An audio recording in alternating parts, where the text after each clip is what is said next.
Welcome to valuable study. तो friend, आज हम अपने प्रॉफिट एंड लॉस का नेक्स्ट पार्ट करने जा रहे हैं। तो ठीक है, इससे पहले हमने फर्स्ट पार्ट पढ़ लिया है। तो जिसने भी फर्स्ट पार्ट नहीं देखा वो जाके पहले फर्स्ट पार्ट देख ले। तो उसमें हमने बेसिक से शुरू किया था। तो आज हम इसका नेक्स्ट पार्ट करने जा रहे हैं। तो उससे पहले बोलना चाहूँगा, जिस किसी ने भी चैनल को सब्सक्राइब नहीं करा है वो चैनल को सब्सक्राइब जरूर कर लें। ठीक है, तो उम्मीद करूँगा कि आज के भी सारे क्वेश्चन आपको अच्छे से समझ में आएंगे। तो बने रहें चैनल से। ठीक है, तो चैनल से जुड़ने के लिए आप चैनल को सब्सक्राइब जरूर कर लें। तो आइए शुरू करते हैं आज के फर्स्ट क्वेश्चन से। तो फर्स्ट क्वेश्चन आपकी स्क्रीन पर ये रहा। क्या क्वेश्चन है कि किसी वस्तु का अंकित मूल्य 800 रुपये है। यदि उसे 720 में बेचा गया तो बट्टे की दर क्या होगी। देखो आपको दिया जो अंकित मूल्य होता है इसे मार्क प्राइस भी बोलते हैं। क्या बोलते हैं इसे? मार्क प्राइस भी बोलते हैं। ठीक है, मार्क प्राइस भी बोलते हैं अंकित मूल्य को। तो आपका अंकित मूल्य कितना है? 800 रुपये। अब बोल रहा है कि अब उसे 720 में बेचा जाता। अगर 800 रुपये की चीज़ को 720 रुपये में अगर बेचा जाता तो बट्टे की दर क्या होती है। तब 800 रुपये की चीज़ को 720 में बेचोगे तो आपने जो डिस्काउंट दिया वो कितना दिया? अरे ये बट्टा डिस्काउंट ही बोलते हैं ना इसको, समझ लो। चलो बट्टा या डिस्काउंट कुछ भी बोल सकते हो। ठीक है, तो कितने का डिस्काउंट हुआ? अगर 800 रुपये की चीज़ को 720 में बेचोगे तो क्या बोलोगे? तो 80 रुपये का आपने उसे डिस्काउंट दिया। ठीक है, दिया ना 80 रुपये का।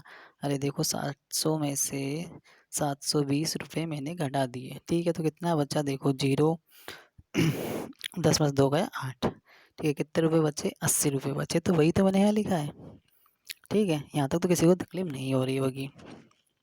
ठीक है, ये वो वैल्यू निकली अपनी जो उसने डिस्काउंट दिया। ठीक है, तो बोला है कि तो बट्टे की दर, आपने से पूछा है कि इसके बट्टे की दर क्या होगी। तो उसके लिए पता करने के लिए तो क्या करोगे? देखो, अब आपको क्या 80 रुपये जो आप दोगे वो किस पे दोगे? देखो, मार्क प्राइस के ऊपर आपको निकालना पड़ेगा, क्योंकि देखो कभी प्रॉफिट एंड लॉस बेची हुई वस्तु पर तो होगा नहीं। मार्क प्राइस कितनी थी आपकी? 800 रुपये थी। तो ठीक है, आपको किस में निकालना पड़ेगा? 800 रुपये के ऊपर। तो आपने 80 का डिस्काउंट दिया 800 के ऊपर। ठीक है, दर या परसेंट होगा, तो दर निकालने के लिए कितना होगा? अच्छा, परसेंट तो अपने से पूछी नहीं है ना, दर ही पूछी है। ठीक है, हाँ, क्या पूछा अपने से? दर ही पूछी। ठीक है, रेट ऑफ इंटरेस्ट दर, तो दर बतानी है आपको। ठीक है, अब तो देखो क्या हुआ, अपने निकाल लिया, इंटू 100 करेंगे। ठीक है, अब तो क्या करो, देखो 2 जीरो से 2 जीरो कट, 8 से कितने बार कटेगा? 10 बार। तो आपकी कितनी जाएगी जो दर होगी? वो आपकी दर निकल के जाएगी 10%। ठीक है, कितनी जाएगी? 10। होप सो समझ में आया होगा। ठीक है, नेक्स्ट क्वेश्चन देखते हैं आप। अब आपका नेक्स्ट क्वेश्चन है कि एक व्यक्ति 19,800 रुपये प्रति मशीन की दर से 2 मशीनें बेचता है। ठीक है, पहली मशीन पर उसे 10% का लाभ होता है और दूसरी मशीन पर उसे 10% की हानि होती है। तो पूरे लेन देन में उसकी लाभ या हानि प्रतिशत होगी। देखो, अब उसने जो जो दिया ना आपको, ये कौन सा है? बेचने वाला मूल्य दिया आपको 19,800 रुपये। तो देखो, इससे कोई लेना देना है ही नहीं। ठीक है, आपसे रुपए नहीं पूछे उसने। क्या पूछा आपसे? उसने परसेंट पूछा। तो कितने प्रतिशत उसे लाभ या हानि हुई। तो कोई सी अगर दिमाग जाए कि ये क्या है, तो ठीक है, ये आपको दिया हुआ है। ठीक है, आपको लेंदी क्वेश्चन को नहीं बनाना है। आपसे जो पूछा आपको वही बताना है। क्या पूछा आपसे? उसका उसका लाभ या हानि प्रतिशत बताना है। आपको ये भी नहीं बोले कि यार 1/10 का प्रॉफिट हो रहा है और 1/10 का लाभ हो रहा है, तो उसे प्रॉफिट ही नहीं हो रहा होगा, मतलब ना लाभ ना हानि। तो ऐसा नहीं है, आपको चेक करना है कि ऐसा एक्चुअल में है या नहीं है। देखो, क्या बोला? 10 का लाभ, तो क्या करना होगा? 110 इंटू क्या है? 10 की हानि, तो 90। ये मैंने बता चुका हूँ मैं परसेंट के टॉप परसेंट, जब मैंने आपको बताया था कि, तो मैंने ये वाली चीज़ आपको बता दी कि क्यों मैंने 110 लिखा और क्यों मैंने 90 लिखा। ठीक है, अब किसी को डाउट आ रहा है ऐसा, तो जाके पहले परसेंट का वो पार्ट देख ले। चलो एक बार मैं बता ही देता हूँ। देखो, जब भी आपको दिया हो 10% की कमी, तो देखो आप 100 पर ही बढ़ाते हो, 100 पर ही घटाते हो, इतनी बात तो होती है। तो 10 का लाभ है तो 100 पर ही 10 का लाभ होगा, तो कितना हो जाएगा? 110। अब 100 पर ही घटेगा, 100 पर ही बढ़ेगा। तो ठीक है, क्या करोगे? 10 यहाँ कमी है तो 90। और आपको पता है परसेंट क्या करता है? देखो, परसेंट से 2 जीरो कट जाती है, तो बट्टा 100 लिखो या ना लिखो, तुम्हारी मर्जी है। नहीं लिखना तो यहाँ भी काट सकते हो। तो क्या होगा? देखो, 2 जीरो से 2 जीरो कट देना, गुना कितना आएगा? 99। अब देखिए 99, तो 100 से कितना कम है? ये 100 से आप बोलोगे कितना कम है? 99। तो 100 से 1% कम है, तो क्या होगा? 1% क्या होगी? हानि होगी उसे। अगर 100 से ज़्यादा आता तो क्या बोलते हैं? 100 से ज़्यादा आता तो अपन बोलते प्रॉफिट होता।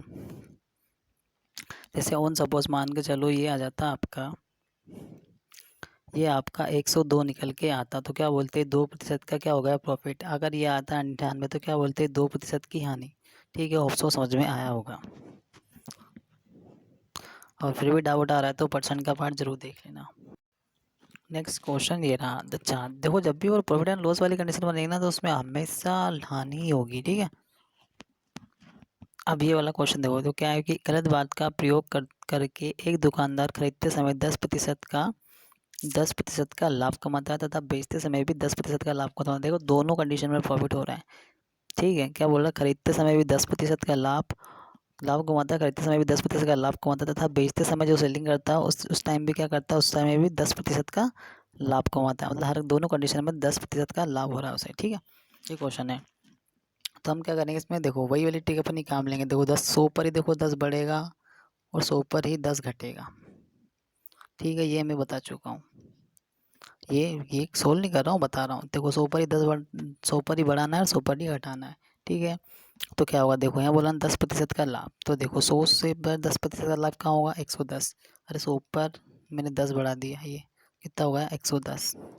फिर बोला 100 पर फिर 100, फिर क्या हुआ, फिर भी उसका फिर भी नेक्स्ट भी जो लाभ हो रहा है दूसरा वाला वो भी 10% का ही है, तो फिर क्या होगा, फिर 110 बटा क्या, देखो परसेंट से 2 जीरो कटने लगे। अब मैं किसी नेक्स्ट क्वेश्चन में नहीं करूँगा, अभी सिर्फ समझाने के लिए भी बता रहा हूँ। फिर नहीं, इसको नहीं करूँगा, डायरेक्ट करूँगा। फिर क्या हुआ, दोनों गुना, क्या हुआ 11 में 11 कितना होगा 121, 11 का स्क्वायर क्या हुआ 121। अब देखो क्या करना है, 121 आंसर टिक मत कर देना अगर लिखा हो तो। मैंने क्या बताया, जो 100 से ज़्यादा होगा वो प्रॉफिट होगा। 100 से कितना ज़्यादा है, ये तो 21 ज़्यादा है, तो कितना, तो उसका लाभ प्रतिशत कितना होगा, 21% उसको लाभ होगा। पिछला क्वेश्चन ही बताया था, 100 से ज़्यादा है तो प्रॉफिट, 100 से कम है तो हानि, ठीक है। होप सो समझ में आया होगा। नेक्स्ट क्वेश्चन है आपका कि एक वस्तु का क्रय मूल्य 8,000 रुपये है। क्या है वस्तु का क्रय मूल्य, एक वस्तु का क्रय मूल्य 8,000 रुपये है। 10% छूट देने पर 12.5% का लाभ होता है, तो वस्तु का अंकित मूल्य क्या होगा। अब देखो जो मार्केट प्राइस होती है ना, ये यार देखो हमेशा ज़्यादा होती है। जो मार्केट प्राइस होती है ना वो हमेशा ज़्यादा होती है। ज़्यादा कैसे होती है, क्योंकि यार जो किसी भी आपने देखा होगा, जो प्रिंट होता है ना वस्तु पर, कोई भी चीज़ जो आप खरीदते हो उसमें हमेशा मार्क प्राइस ज़्यादा लिखी होती है। जो जितनी भी उसकी कीमत होती है उससे ज़्यादा लिखी होती है मार्क प्राइस, ठीक है। तो ये वही मार्क प्राइस अंकित मूल्य की बात हो रही है। तो देखो क्या है कि एक वस्तु का जिसने खरीदा कितना है, जो क्रय मूल्य दिया वो कितना है 8,000 रुपये, ठीक है। हमने लिख लिया 8,000 रुपये है, ठीक है। अब देखो 10 की छूट दे रहा है, देखो 100 पर ही 10 की छूट देगी तो क्या पूछोगे 90, लेकिन देने पर भी उसे 12.5% का लाभ होता है, ठीक है। 100 पर ही 12.5 का लाभ होगा, कितना होगा 112.5, ठीक है। इतना उसे लाभ होता है। तो वस्तु का अंकित मूल्य, तुमने क्या बोला, देखो अंकित मूल्य हमेशा क्या होता है, ज़्यादा होता है। क्या होता है अंकित मूल्य, देखो हमेशा ज़्यादा होता है, ठीक है। तो ये तो उसका क्रय मूल्य जिसमें उसने खरीदा, ठीक है। खरीद क्रय मूल्य को खरीद मूल्य बोलते हैं। तो देखो कैसे होगा, देखो 8,000 उसने खरीदा, लेकिन क्या बोल रहा है, तो हमसे पूछा गया अंकित मूल्य पूछा है, मतलब हमसे ये वाला मूल्य पूछा है। अब ये मैंने कैसे पता करा, क्योंकि मैं बोल रहा हूँ इतनी देर से कि जो मार्क प्राइस होती है अंकित मूल्य होता है हमसे ज़्यादा होता है, ठीक है। तो ऊपर रखना होगा आपको 112.5 को, और बट्टे में आएगा आपका, देखो 10% का डिस्काउंट दिया तो बट्टे में आएगा आपका 90, ठीक है। यहाँ से पॉइंट भी हटा सकते हो, पॉइंट आके एक जीरो बढ़ा लो, तो 2 जीरो से 2 जीरो कट जाएंगी। अब आपको किससे कट सकता है ये, 1 मिनट है। अच्छा चलो 9 से ही काटते हैं इसको, ठीक है। 9, 9 से 9 एकम 9, कितना बच गया, 9 10 11 2, ठीक है। फिर कितने, 9 दूनी 18, 19 20 21 22, कितना बचा 4 और 9 पंचे 45। चलिए 1 मिनट, ठीक है। आपका 125 बार कट जाएगा, ठीक है। 125 बार कट जाएगा ये। इसके बाद में क्या बचा, देखो आपका 125 इंटू इधर बच गया आपका 80, ठीक है। अरे सीख सीख लिख देता हूँ, क्या हो गया 880 बच गया इधर, उधर बच गया आपका गुना में क्या 125, ठीक है। अब इसका गुना कर लीजिए, देखो 125 के अंदर गुना करोगे कितना जाएगा आपका 10,000 रुपये जाएगा, ठीक है। गुना आप कर लेना, ठीक है। कितने उसका अंकित मूल्य कितना हो जाएगा या 10,000 रुपये, ठीक है। नेक्स्ट क्वेश्चन देखो आपका कि एक डीलर ने 2500 रुपये की एक मशीन खरीदी, ठीक है। 2500 रुपये की उसने एक मशीन खरीदी है और अंकित मूल्य पर 12% छूट देने के पश्चात उसे 10% का लाभ होता है, तो मशीन का अंकित मूल्य ही पूछा आपसे, ठीक है। उसका मार्क प्राइस ही पूछी है आपसे, ठीक है, अंकित मूल्य। तो देखो क्या हुआ, देखो ये वाली कहानी सबको क्लियर होगी। अब देखो 100 पर अगर आप ये 12 का डिस्काउंट दोगे तो कहाँ पहुँचोगे, 88 पर पहुँचोगे, ठीक है। और ये 10 का लाभ होगा, 100 पर 10 का लाभ कहाँ पहुँचोगे, 110 पर पहुँचोगे, ठीक है। ये वाली देखो अब इतनी देर से अपन यही बात कर रहे हैं, ठीक है, दोनों पार्ट में। तो अब मैं बार बार ऐसे नहीं लिखूंगा, अब थोड़े इतने आप मेच्योर हो चुके हो, समझदार तो हो ही चुके हो, समझ सकते हो। तो देखो क्या 2500 रुपये में उसने खरीदी, ठीक है। अब इस पर क्या बोल रहा है कि 12% की छूट देने के बाद तो अब से अंकित मूल्य पूछा। मैंने देखो बोलता हूँ अंकित मूल्य में से ज़्यादा होगा तो ऊपर कितना है 110 बट्टे में कितना रखूँगा 88।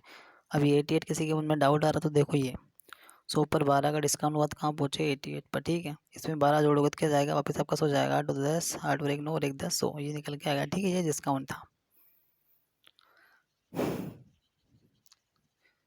ठीक है। छोटी छोटी चीज़ें यार देखो पहले के पार्ट में बता दी है, अभी बार बार आती है तो फिर वीडियो ज़्यादा लंबी हो जाती है, ठीक है। अब कितने से कट जाएगा थी अपना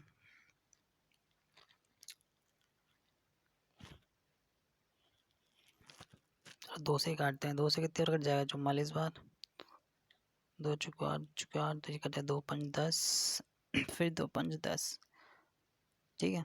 तो 11 से कट जाएगा अब तो ये। अरे कैलकुलेशन में मिस्टेक हो जाए तो आप ठीक है मुझे बता देना, क्योंकि करते करते हो जाता है, ठीक है। 11 से काट देते हैं, 11 5 55 और 11 चुको 44, ठीक है। सही काटा नहीं तो अपन ने, 4 से इसे काट दो, कितने 4 छंग 24, कितना बच गया 1, 4 दूनी 8 और 4 पंजे 20, तो क्या निकला आपका बचा 625 इंटू 5, ठीक है। 625 नहीं 625 है, ठीक है। इसका गुना कर लो, 25 25 की 5 हाथ के 2, 5 दूनी 10 2 12, 1 6 35 और 1 31, क्या आएगा आपका 31 25 का निकल के आया, तो उसका मार्क प्राइस कितना होगा 31 25 मतलब 3125 रुपये, ठीक है। ये उसकी मार्क प्राइस होगी, ठीक है। नेक्स्ट क्वेश्चन देखते हैं। नेक्स्ट क्वेश्चन है आपका कि एक व्यापारी ने 4500 रुपये में एक घड़ी खरीदी, ठीक है। कितने में खरीदी उसने 4500 रुपये में एक घड़ी खरीदी। वह इस घड़ी पर इस प्रकार से मूल्य अंकित करता है कि 10% छूट देने के बावजूद उसे 20% का लाभ हो, तो अंकित मूल्य क्या होगा, ठीक है। देखो मार्क प्राइस वाले क्वेश्चन बहुत बनते हैं एग्जाम में, ठीक है। ये भी बनते हैं, ठीक है। जो जो बनते हैं और वो पिछली क्लास में कर चुके हैं। देखो क्या है उससे 4,500 रुपये में 4,500 रुपये में क्या घड़ी खरीदी, लेकिन बोल रहा है कि 10% छूट देने के बाद भी उससे कितने का लाभ हो 20 का लाभ हो, मतलब 10 की छूट दोगे 100 पर तो कहाँ पहुँचोगे 90, लेकिन उसके बाद भी बोल रहा है वो कि उसे 100 पर 20 का लाभ हो तो कहाँ पहुँचोगे 120। तो क्या पूछा अंकित मूल्य, तो अंकित मूल्य हमेशा बोलता हूँ ज़्यादा होगा, कितना होगा 120 बटे में कितना आएगा 90, ठीक है। 100 कर लो, जीरो जीरो काट लो, 9 से कितने 9 पंजे 45, 2 जीरो इंटू 12 कितना जाएगा 12 5 60, ठीक है। और 2 जीरो ये जाएगी, ठीक है। ये निकल के जाएगा आपका अंकित मूल्य कितना 6,000 रुपये, ठीक है। नेक्स्ट क्वेश्चन देखते हैं। अब नेक्स्ट क्वेश्चन है आपका कि किसी वस्तु पर 10% 20% और 25% की उत्तरोत्तर छूट, मतलब ये बोलता है कि क्रमवार छूट है ना, छूट से प्राप्त कीमत कितनी कम हो जाएगी, ठीक है। तो ये क्वेश्चन है आपका। तो देखो कैसे करना है, देखो पहले आपको देखो 2 3 टाइप से आप कर सकते हो इसे। पहला देखो 100 रुपये, ठीक है। परसेंट हमेशा 100 होता है। अब बोल रहा है कि 100 पर जो पहली वस्तु पर 10%, किसी वस्तु पर 10% की छूट मिली, ठीक है। अभी 100 पर 10 की छूट मिली, उसे पहली जो छूट मिली 10 की मिली, ठीक है। तो कितने बचे 90 बचे, ठीक है। अब 90 का बोल रहा है कि इस पर 20% की छूट मिली, ठीक है, ठीक है। यहाँ कितने अब देखो 100 में से 10 की यहाँ मिल चुकी है, कितना बचा 90। अब बोल रहा है इसका 20%, यहाँ पर इसे 20% की छूट मिली। अरे डायरेक्ट कोई मत कर देना, ठीक है। 100 ये ऐसा करके 100 10 कम हो गए 90, 90 में से 20 कम हो गए 70, 70 में से 25 कम हो गए 55, ऐसा नहीं करना, ऐसा नहीं करना, ठीक है। ये लिखा ना उत्तर उत्तर, ठीक है। ध्यान देना ऐसा, जैसे ये वाला क्वेश्चन हो सकता है कि शेष का जैसा आता है ना क्वेश्चन कि शेष का 20%, शेष का इतना परसेंट, तो उस टाइप का क्वेश्चन है ये, ठीक है। अब 90 का यहाँ कितने 20% की छूट मिलेगी, 90 की 20% मिलेगी, कितना होगा देखो परसेंट 2 जीरो काटता है, ये 2 जीरो काट दो, कितना 9 दूनी 18 रुपये, ठीक है। तो यहाँ यहाँ से यहाँ कितना मिल गया, ठीक है। अब इसे 18 रुपये इस 90 में से कम हो जाएंगे, ठीक है। 90 में से कितने कम हो जाएंगे 18, कितने बचेंगे 10 60 गए 2 बस 1 गया 7, तो कितने हो गए 72 रुपये, ठीक है। यहाँ बचे 72, यहाँ कितने कम हो गए 18 की से छूट मिल गई, ठीक है। अभी 72 का क्या करना 25%, अब ठीक है 72 का 25% और छूट मिली, ठीक है। 72 का 25% यहाँ निकालना पड़ेगा आपको, बटा 100, तो अगर 25 कम 25, 25 चूको 100, 4 से कितने बार कट जाएगा 4 एकम 4, कितने बच गया 3, 4 8 32, तो 18 की ये हो गई, तो ठीक है। 18 18 कितने हो गए 36 और 10, अब ये तीसरी जो छूट मिली ये भी से 18 की मिली, तो अब बस तीनों को जोड़ लो 10 प्लस 18 प्लस 18 कितने हो जाएंगे 18 18 36, 36 में 10 जोड़ दो 6 3 और 1 4, टोटल कितनी मिली 46, 46% टोटल उसे छूट मिली, कितनी कम हो गई, वो 46% कम हो गई। ठीक है, ये आपका आंसर होगा। क्या करा देखो यार, थोड़ा गड़बड़ हो गया नहीं, इजीली समझा देता हूँ। देखो पहली वो बोल रहा है कि 10 की छूट मिली, 100 पर 10 की छूट दी, कहाँ पहुँचे 90, 90 उसके बाद बचे 10 छूट देने के बाद, ये हमने लिख लिया। पहली छूट 10 मिली, वो अब ठीक है 10 की मिली। अब बोला नेक्स्ट इस पर 20% की छूट, ठीक है इस पर हमने जब 90 बचा, 90 का 20% कितना होगा, तो 18 होगा। तो दूसरी छूट कितनी मिली, 18। अब 90 में से 18 खर्च हो गए, कितने बचे, 72 बचे। ठीक है 72 बचे। अब 72 का बोल रहा है कि इस पर भी 25 की छूट, तो 72 का 25% कितना होगा, ये भी 18 होगा। तो यहाँ भी एक 18 की छूट मिली। तो तीनों छूट, तीनों डिस्काउंट मिल गया ना अपने को, पहला दूसरा तीसरा। देखो पहला, ये दूसरा, ये तीसरा, तीनों। तो बोल रहा है कि उसके बाद वस्तु की कीमत कितनी कम हो गई। तो ठीक है, टोटल डिस्काउंट कितना मिला है, 46 मिला। अगर 100 से करना चाहो तो देखो ऐसे कर सकते हो। अब देखो यहाँ 46 हो गए,